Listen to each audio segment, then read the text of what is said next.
Welcome to the RockFit Files. I'm your host, Rocky Snyder. This week I've got Ben Reale on the show with me. He's a personal trainer who spent some time in the military, taking some of that he learned there and applying it to working with his clients in the company he calls Condition One. I hope you enjoy this episode and the conversations that we have. And if you're interested in learning more about Ben, be sure to check the descriptions down below for all the links. In the meantime, do be sure to follow us on Instagram at Rocky_Snyder. Click the subscribe button and away we go. How long have you been a trainer? 2016. So coming up on almost 7 years. What were you doing before that? So it's a good story. I was doing a lot of different things before that. I went to law school from 2008, graduated in 2011. Took the Georgia bar. So I went to law school down in Florida. I moved back to Georgia. I took the bar exam with state of Georgia and passed that. And during that entire time, I had been applying to OCS to become an officer in the Marine Corps, and was finally selected after I passed the bar. So I ended up going into the Marine Corps. And just went on inactive status with my attorney's license. I went on a ground contract and was an MP in the Marine Corps. So kind of similar paths, right? But separate responsibilities. If you were going to be a lawyer or something else in the Marine Corps. But it was a great experience to go through law school and kind of pick up this analytical mindset. In a lot of ways, I think that's probably one of the biggest things that I pulled from it. Went into the Marine Corps and actually signed a reserve contract. So at the time, I joined the Marine Corps in 2013. At the time, I think DoD budget, the way it was, they were only taking reserve officers. So there were no active duty spots. And I was 29 at the time. So 28 is the age cutoff. You can waiver in up to 30. And I was running out of runway. So, I took the opportunity and then was kind of told by my recruiter, just volunteer for a lot of different things and just try and stay on active duty as long as you can. And maybe you can even, lat move over to make it a career. And so that's exactly what I did. I went in, there was an opportunity for some active duty time that I took, and it was a great experience. And then ultimately in 2015, the reserve component pulled me back to the reserve unit that I actually hadn't even been to yet. I think in fact I checked in and then took off, to active duty. And spent a couple of years in the reserves, and then that obligation was fulfilled in 2017. So when I started personal training, it was very much related to my experience in the Marine Corps, and obviously physical fitness is the first thing that comes to mind, but a lot with mentorship and leadership, and working with others basically to solve problems. And I think that's what we do in the fitness space on a daily basis. So that was kind of my segue into fitness. And yeah, go ahead. Yeah. Just I'm curious about the average fitness level of the armed forces. I mean, when you started being recruited, when you started getting into the Marines, what was that like? Is there the entry level recruits? Are they in shape? Obviously they're going to get in more shape because there is a regiment that you've got to follow. But were there any surprises, I guess, when it came to the conditioning level of people that were in the armed forces? Sure. No, it's a great question. I can't speak for the other branches necessarily, but and really even outside of kind of the officer corps, because that's who I was working with and doing the physical training with.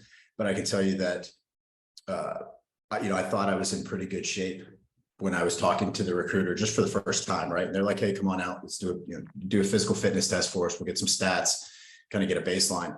And, I very quickly realized I'd been training the wrong way. What do you mean? Well, so there's 3 events for the physical fitness test. There's max pull-ups, dead hang pull-ups, max sit-ups in 2 minutes, and then a 3-mile run. And that window, I believe, for the 3-mile run, I think you max it at 18 minutes. The cutoff, the absolute cutoff is 24 minutes, which everybody has, significantly better run times than that. But typically the run, I've been a runner since high school, so that I was very comfortable running.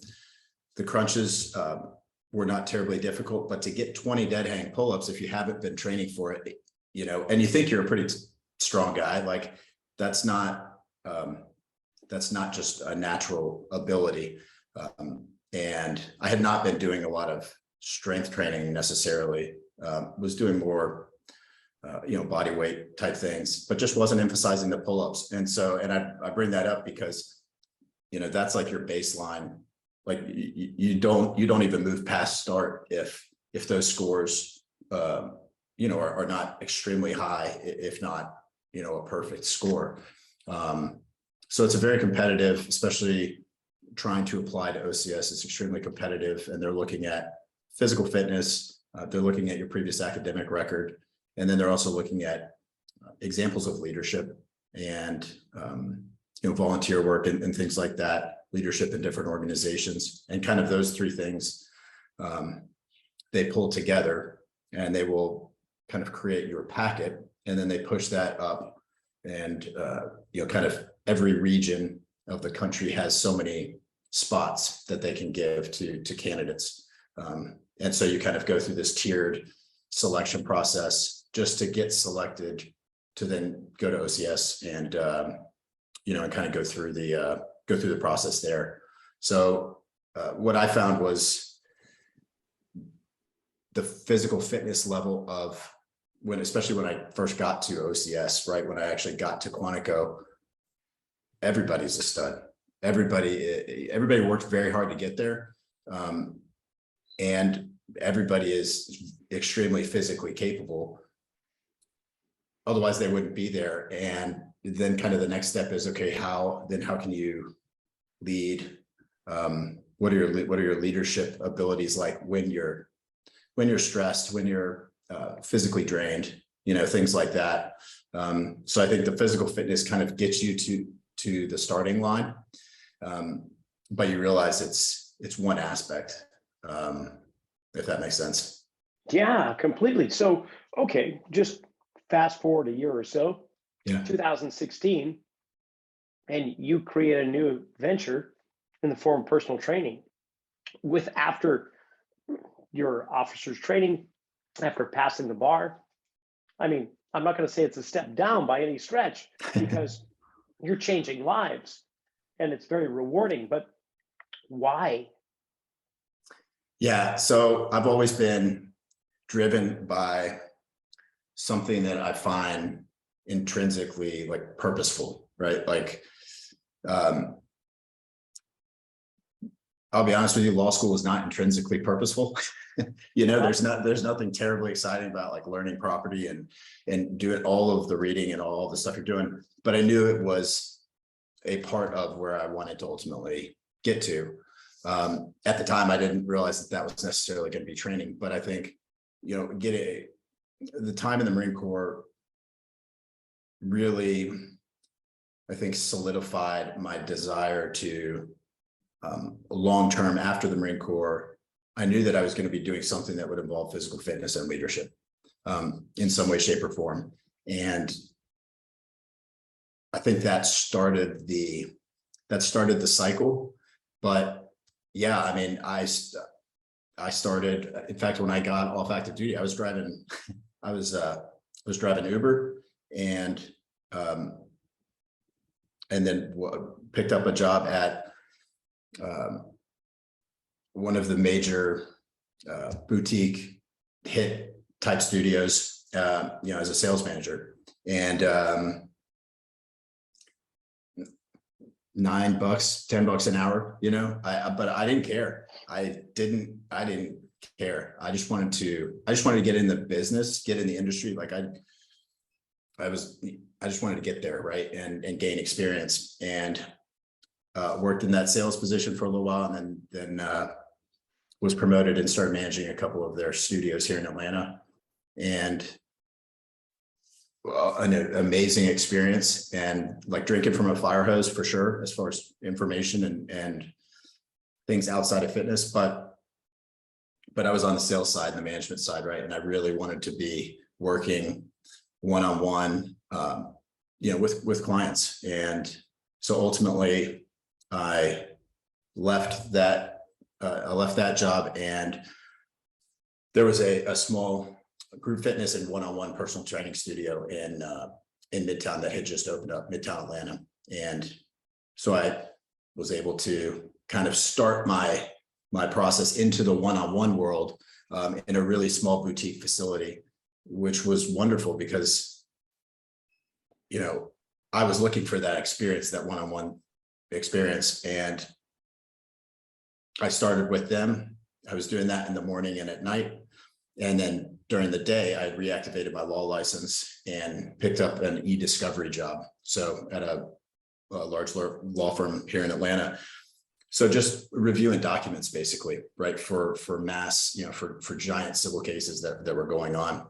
And definitely not a sexy job necessarily, but it put me where I needed to be, right? And I was grinding, waking up really early, working with anybody that would work with me, right?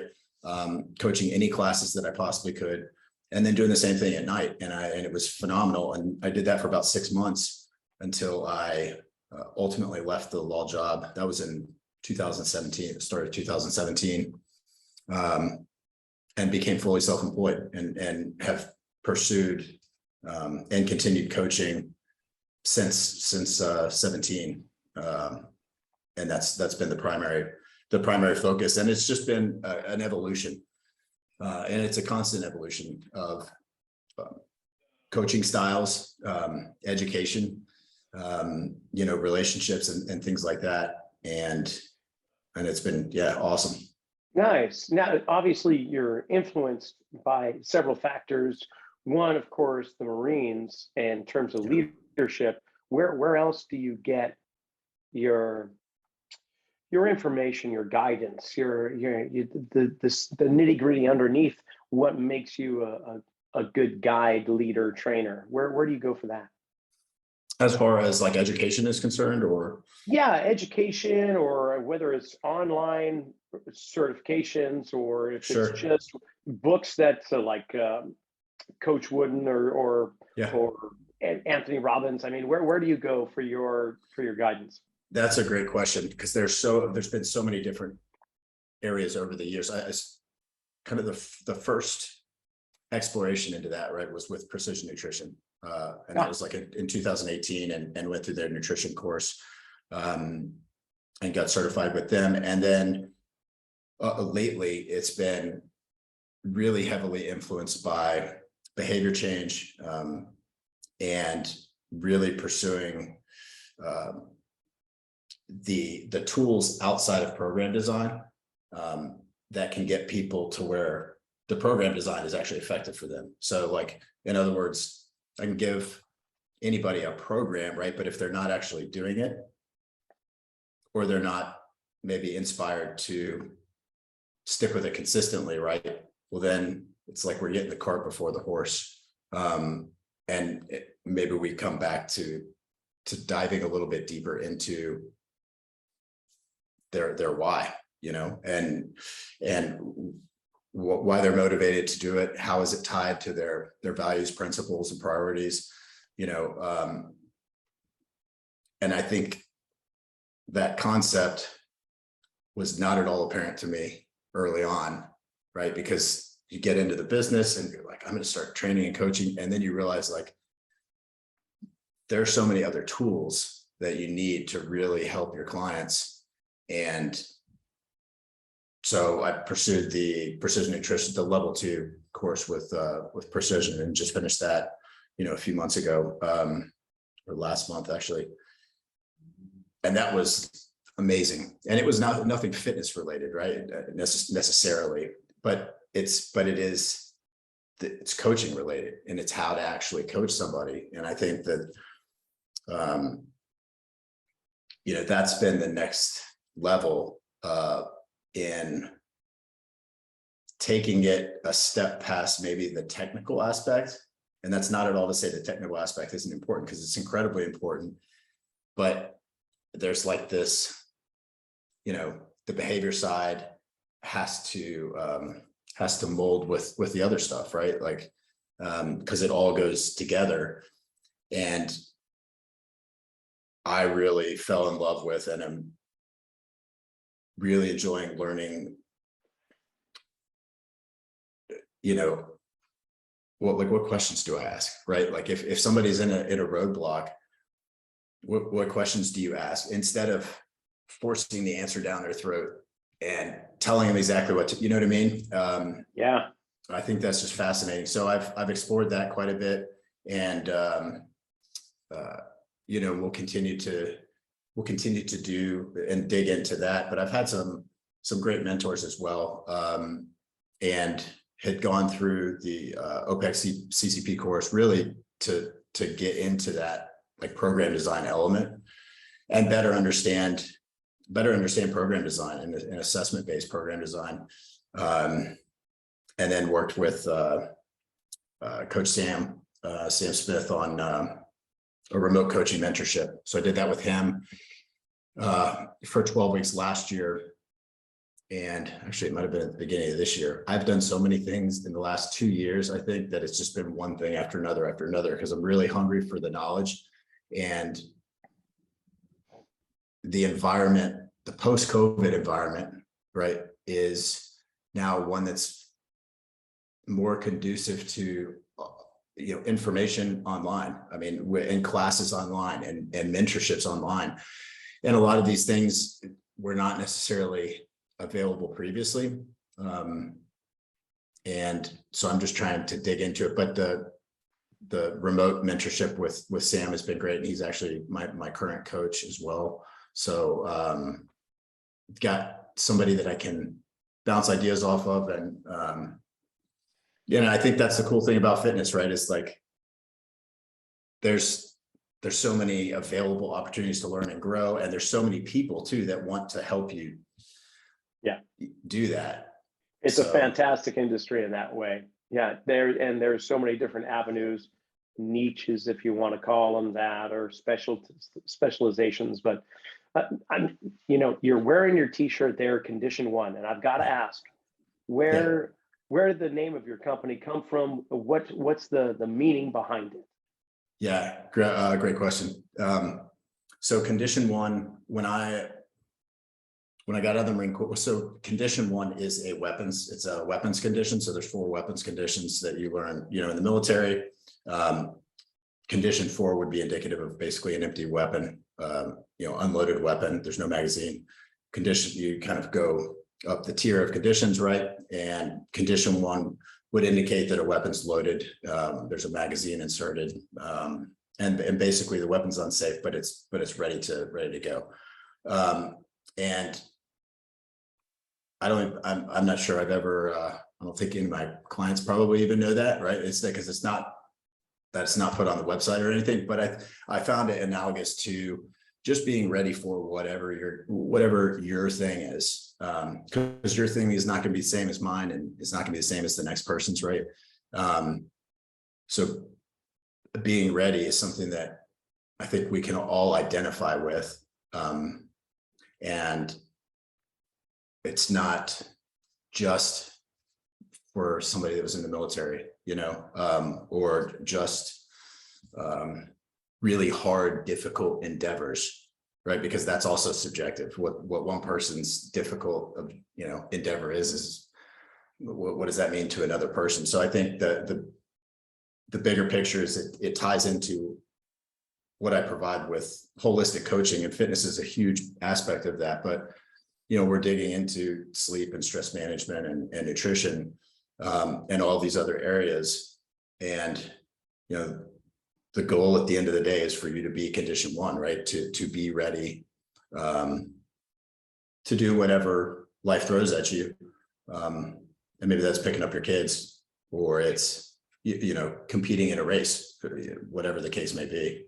Yeah. So how do you work with clients when it comes to these different elements? Because Yeah. historically, personal trainers will give some basic nutritional guidance. Maybe they'll go as far as creating a food diary or eating plan, but that usually we're pretty much, I won't say confined, but we're centered around the gym. And now we're starting to create these spokes of wellness and coaching.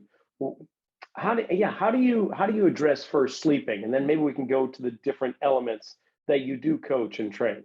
Yeah, sure. So kind of a lot of this is brought out during the consultation process, the initial consultation process, which is pretty lengthy. And I usually spend, an hour and a half, 2 hours with every client at the beginning of their process, because this process has evolved greatly too over the years in figuring out what works and what doesn't work, for me. But I want to find a baseline for their nutrition, and maybe that involves a food diary. I want to find a baseline for their sleep, and how much sleep are they getting? What are they doing in the evening before they're going to sleep? What does work look like? What does their relationship look like at home? Like all these things that will, if they're not in a great place, those will absolutely affect sleep. So I think coming back to that holistic approach, just recognizing that, just because Jim says I'm getting 8 hours of sleep. Okay. How about nutrition? Like it's not so black and white necessarily, so we're digging into everything that's going on in their life, and their lifestyle, habits, their behaviors and stuff like that. And specifically for sleep, if someone is having trouble sleeping, maybe they're not feeling rested at all when they get up in the morning, or they feel like they need 5 cups of coffee, right, to wake up. Or they're staring at the ceiling, they can't fall asleep, like all of these things. If that seems to be the biggest priority that we've kind of pulled out of the consultation, or the biggest obstacle that they're currently facing, and we kind of decide to dig into that, then, we're going to start looking at like wind down routines, kind of their sleep hygiene, the environment surrounding their sleep, relationships with partners, right? Kind of what does the home dynamic look like? Is it very stressful? Is it supportive? What's alcohol and caffeine intake look like? What are the timing of those? Are you working out really late at night? So I think just trying to get an idea of like low hanging fruit options in a lot of ways, I think. And by low hanging fruit options, I mean things that we are just kind of doing necessarily that we don't really realize might be negatively impacting, let's say sleep, for example. These low hanging fruit things are things that are not complex necessarily. Like we're not getting into nutrition science, and we don't need to, because a lot of times if we fix those other things, or really set conditions for sleep, like that's going to kind of take care of itself. So I just want to let you listeners know that if you are a movement or manual therapist dealing with health and fitness, I will be teaching a 2-day course in Keene, New Hampshire for anatomy and motion, where we look at closed chain biomechanics of the lower body as it relates to how humans move through the world, as in the gait cycle. This can be great for rehab as well as strength conditioning, because if you understand really how the body moves, then that becomes the blueprint to working with all your clients and patients. You can get more information on my website, rockysnyder.com. Click under the events and workshops, or workshops and courses, to find out about this event coming up November 5th and 6th in Keene, New Hampshire. Still a few spots available. I know it's kind of last minute, but go ahead and click on the links and we'll hopefully see you there. Yeah, Yeah. I'm curious with this approach that you take, do the clients find you? Meaning like, do is there a certain profile characteristic amongst the majority of your clients that gravitate to your approach, or has it become kind of an organic thing in a way where you didn't necessarily specialize in one target market or population? It just so happens that these are the characteristics of the majority of your people. I think it's again been an evolution over time. I think a lot more people now, especially since I've dug into this holistic approach and really looking at the other aspects, I'm noticing that more and more people are seeking me out specifically. They have fitness goals, they have aesthetic goals or performance goals, but they also have, these other aspects that they want to improve of their life. And I'm trying to articulate that and get the word out right about the importance of that, but also that that's something that I provide and specialize in. Because to your point, it's in a traditional gym setting, it's very difficult if you're just seeing somebody, one-on-one for 30 minutes, 45 minutes, an hour, whatever it is. They've got a training session. Like, how can you work all of these other things in? And so there kind of has to be a structure to it.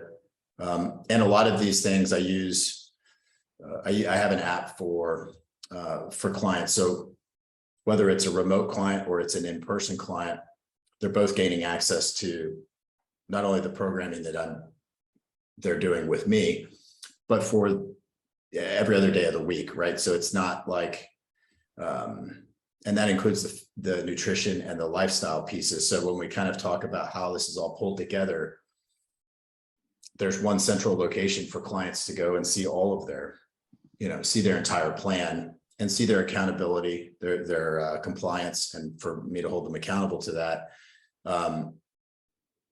But I think having that platform and using an app has been really helpful for me, because you're not telling a client to do X, Y, and Z before they walk out the door at the end of their training session, and then just kind of catching up on it like the next time, right? Yeah, for sure. I mean, we happen to use Team Builder here, which is Okay. great software that we can incorporate questionnaires about their sleep, about their nutrition, and they can track themselves and so on, and we can have messaging going back and forth. Is your app something that you've developed yourself? Did you get a third party or second party, taken on a branded app, or how does it work for you? So it's the app is called Coach RX, and OPEX Fitness created the app within the last year or two. Prior to that, I was using True Coach, and I used True Coach for about 4 years. Yeah. And then switched over to Coach RX. And again, the similar characteristics. I can put weekly check-ins in, right, with questionnaires. I have, a lifestyle calendar that clients can access, and a fitness calendar. So if we're delivering fitness programming, we can also deliver, habits, behaviors that we're working on. That's part of a systematic, progression in whatever specific skill or practice or daily action we're working on. And instant messaging features and things like that. So it's a great way to communicate back and forth. But yeah, it's sounds very similar. So yeah. Well, so what are the biggest challenges facing you, Ben, right now, in terms of whether we're talking about just your clients and interfacing with them, working with them, or just your business as a whole? I mean, coming out of COVID, things are different. It's a completely different world, especially when it comes to how we interact with people. What are your biggest challenges? Yeah, I think, I think the biggest challenge, and one of the variables for sure moving forward, is helping people experience personalized coaching in an online environment, right? Which is, it's something new for a lot of people. And I think I think it's only natural that it can carry the connotation of receiving an email work, right? Like you get an email with just kind of some workouts. Nothing wrong with that if that's what you're looking for, but if you can still get a really personalized, progressive training program that meets you where you are. And you could do that online. And, I have people all over the country that I'm working with, and it's a great experience, for them. And so I think that's just a learning curve a little bit, right? As more and more people find out about online coaching, remote coaching, and even working with, a health coach online. It's like, in a lot of ways, I think it's a challenge, right? But it's also very exciting because, you can impact a lot of people. And in the coaching space, I think when I started early on, this was before COVID, I was thinking like, you only got so many hours in the day, right? Like I hadn't thought about, online or anything like that. A lot of that was just the result of COVID and having to shift and figure out how I'm going to best support my clients, while everybody's kind of stuck at home and things like that. So, but you see people in person as well as online, right? I do. Yeah, I do both. So, but I think that's a challenge. And then I think as a coach and business owner, right, you're always trying to find that balance, right? Like whether it's education that you're seeking out, whether it's, some sort of initiative that you're trying to take with your company, at the end of the day, you're providing a coaching service to clients, and that's the first priority. And that's, it's easy to get kind of distracted, right? Sometimes because you do have so many different things, and so you just constantly have your priorities and continue to remind yourself, how you're going to, hit one and then hit two and then hit three, instead of feeling like you're playing whack-a-mole. And I've done that for a while too, previously, where before you have systems in place or especially with COVID, I think we were all doing that in a certain respect, like playing whack-a-mole, trying to be like, well, we got to make it happen. But it's just not sustainable. So you kind of grow and evolve on that front too. Yeah, I hear you. I mean, yeah, I'm just thinking all the things that have been a somewhat direct or indirect result of living sheltered in place with COVID and all that. One of them being the way in which people eat, the dining that they do, right? These days, more of my clients spend time at restaurants than they do actually making home cooked meals. Now, fortunately, we haven't fallen prey to that in my family. We have our weekly grocery list that we compile throughout the week. I do the majority of cooking, where I won't say bulk cook, but I'll cook for several portions so that we will have opportunity throughout the week to enjoy those meals. Again, I won't call them leftovers. It's just like the opportunity is not going to allow me to get home in time to cook a meal. And the last thing I want to do is run out and get a burrito, because I know that's not really what I need. That every now and then I do that, but it's more of a unique experience than it is a regularity. So with your clients, how do you address that? Do you do grocery lists? Do you do shopping excursions? Here's the things to look for when you're eating out? How do you get around that? Yeah, so specifically for going out, we definitely address, okay, if we're going to be eating out, what are some tactics and strategies, right, that you can do beforehand? So, because I think it's only natural you can get really wound up about when you're actually at the restaurant, right? But like, what can you do before you even get there when you do have control over everything? You can eat before you go, right? Like you can look at the menu ahead of time so that you're not caught off guard. Things like that. You could bring a snack with you if you're going to be out all day. some basic preventative measures, I think, can be put in place that take the willpower out of it just a little bit. If you find yourself, out in a social setting. But I do agree. I think a lot more people are eating out because they're excited to be back out again, and it can sometimes present some issues. So I think then next you're kind of looking at, okay, when you are eating out, what are our go-to options? And just leaning into protein and vegetables at a lot of restaurants, at most restaurants, right? You can find something like that. And then we'll kind of talk through the different, carbohydrate options, or some of the basic starchy carbohydrate options, and talk about some basic portion control. And I think just trying to take the complexity out of it, of like big picture items like protein, there's going to be that's going to be on the menu somewhere. That's dig into that. Veggies probably going to be on the menu somewhere in some form or fashion, and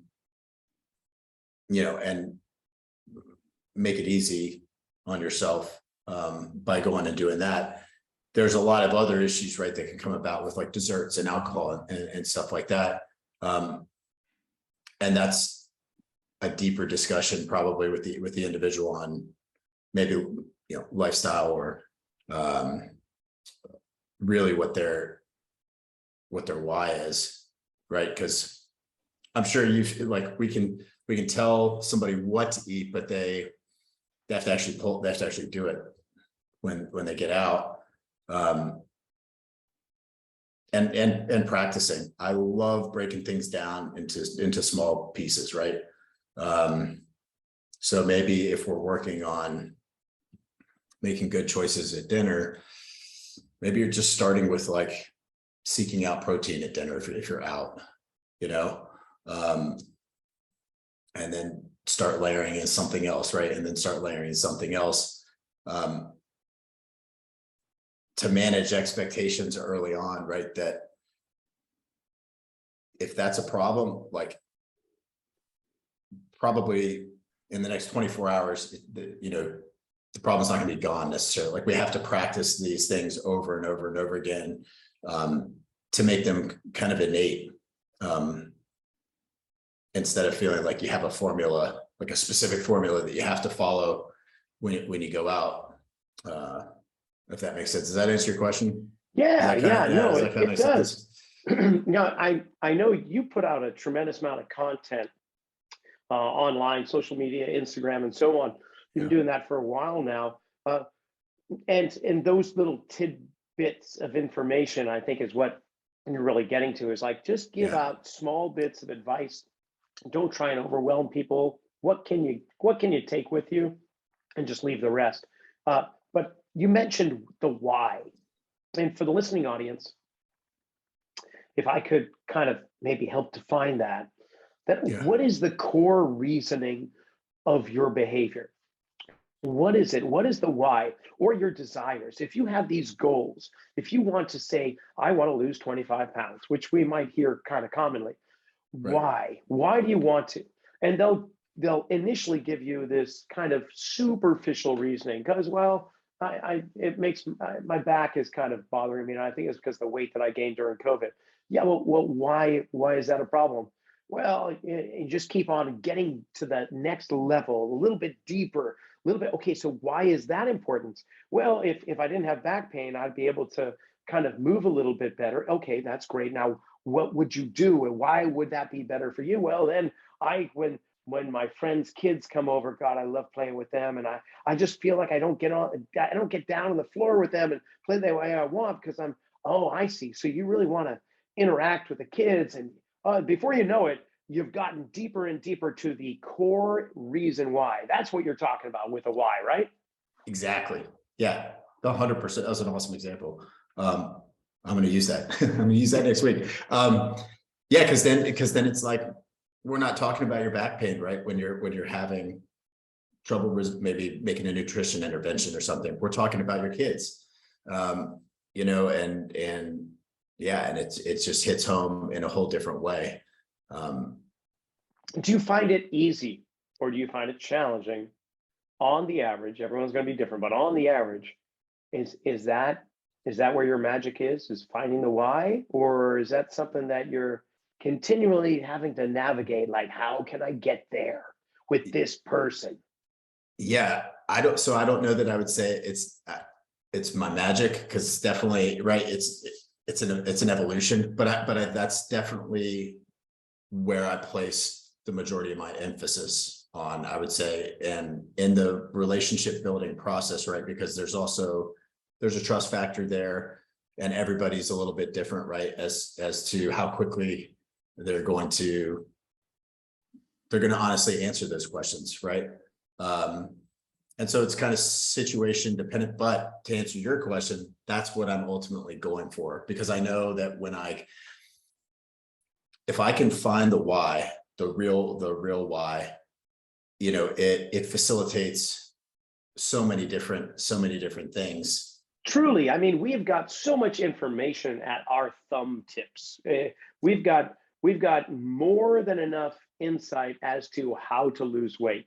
We have so Yes. much expert information and research telling us that if we eat right and exercise, and we can do that in a multitude of ways. But if it was just a lack of information, then I could see the obesity epidemic having of strong holds on our nation right now. But that's not the case. It's not for lack of information. It's for something else. It's Yeah. it's that, and that's why I think, and not to sound too pessimistic, but the fitness world is losing the battle on obesity. There's more personal trainers out in the market today and out in the population than there ever has been before, and we're a fatter nation now than ever before. So it's not for lack of training instruction. It's not for lack of information. And hell, it's not for lack of opportunity, because we've got so many health clubs and parks out there. We've got more parks than we know what to do with these days. So it's the inner conflict that everyone suffers with. It's the spiritual disconnect. It's the emotions that feed the I'm not good enough, I am not this enough, I might as well just stuff my face with these foods because I just don't add up to what I want to be. And that's where you're getting in. That's what I hear you're saying. It's more than how many times can you lift this dumbbell and count to 10 and put it back on the rack. It goes Yeah. beyond that. You're diving deep, right? Oh yeah, 100%. I mean, you hit the nail on the head. Like you can Google what you want a meal plan, Google it. You want to work out, Google it. Like there's all that stuff is out there, right? So to your point, access to information is not the problem. It's implementation, and having a client-centered coaching experience, right? Instead of forcing stuff down somebody's throat or telling them exactly what to do, and then they leave and they do whatever they want, right? Because it's not their decision. They didn't have any buy-in to do that. Yeah, and I think like concepts like self-compassion, right, are huge. Like, you have to be just like anything else. It's a journey. Like it's a process. If you're gonna change anything in your life, it's a process, and it's not going to be linear. Like it's not always going to be perfect.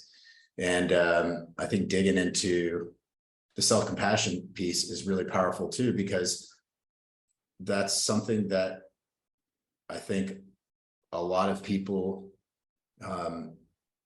don't even recognize maybe how hard on themselves they are, right? It's just innate. They just do that. And that has a bunch of negative, side effects as well.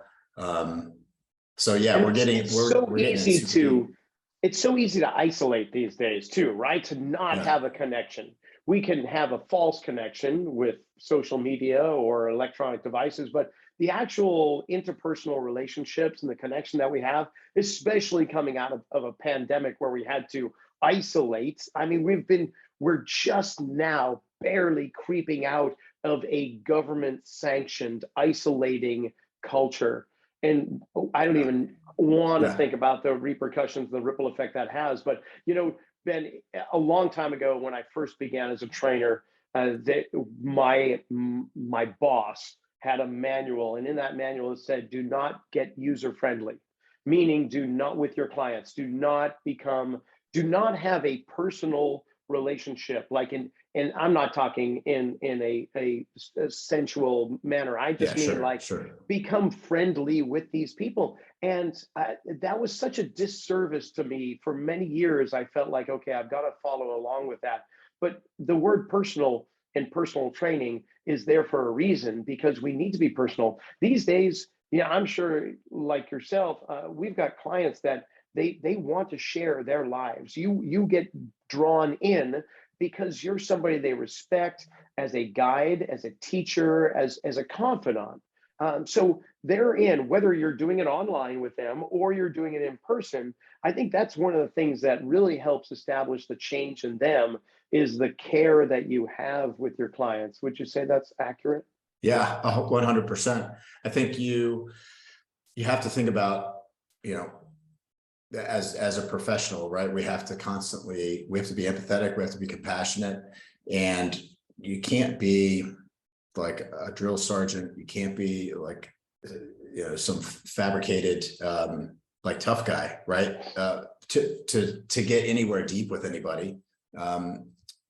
And I think that you have to recognize that it is a relationship, right, that you're building. It's a professional relationship, then you're going to treat it like a professional relationship, right? But you have to be able to connect with an individual if they're going to trust you, right, to tell you their problems. I mean, that's kind of, I think we can all think about that. Like, you're not going to tell somebody that you don't trust or that you don't respect, something that you're struggling with, that might be embarrassing to discuss, right? Because a lot of the things, I'm sure with your clients as well, like this, a lot of these things are embarrassing, right? Or they are uncomfortable for people to discuss. And I think that's just human nature whenever you have to ask for help. And so it's incredibly important to create a supportive environment, a professional supportive environment, right? Like, but one that invites somebody to, to allow themselves to open up to go through the change process, because they've got to be bought in and everything at the beginning. But yeah, it's a huge part of the process. We're in the relationship building business, and I think a lot of people could, you could take that the wrong way, and just think, well, I just need to build like relationships, and that's gonna like make it happen. Well, but you have to be structured with the relationship and be responsible and realize that clients are entrusting you with, with different things. But yeah, it can't be like a shield in front of you, right? Like, I can never show emotion or anything like that. It's just unrealistic. And people recognize that too. And I think that was part of the process for me early on in coaching, was figuring out, right, your personality. I mean, you know who you are, but like, what is your personality when you're coaching or whatnot? And then, I think over time you just figure out that this, you do you, right? And you kind of run with it. But yeah, I think it's incredibly important. Well, this has been a really fun conversation. I really appreciate you Yeah, sharing. likewise, for Yeah. sure. So if, people in the Atlanta area, or if anyone around online Yeah. really feels that connection after listening to you, and wants to explore maybe doing a little bit of lifestyle changing and fitness or nutrition, and wants to connect with Condition One and yourself, then how do they go about it? Yeah. So they can find me on Instagram at Coach Ben Reale. And the website is c1fn.com. So C, the number 1, F as in fitness, N as in nutrition.com. And they can submit just a request for just some more information. We'll set up a call, very informal call. Like, I love talking with people. I love really figuring out why people are reaching out. past the surface level stuff, right? And yeah, let's kind of figure things out and figure out the deeper things, because that's what it's all about. Well, right on. All right. And we'll put that contact information in the description below, just below the timestamp. So you check that out. Awesome. And I really appreciate you having you on here, Ben. Yeah, fun. No, I appreciate it, Rocky. I had a great time. I just want to give a second of thanks to Ben for coming on, and I hope you enjoyed the conversation just as much as I did. And if you're interested in working with Ben, either online or in person, be sure to check the description below the podcast so you can get information on how to connect with him. Enjoy your week.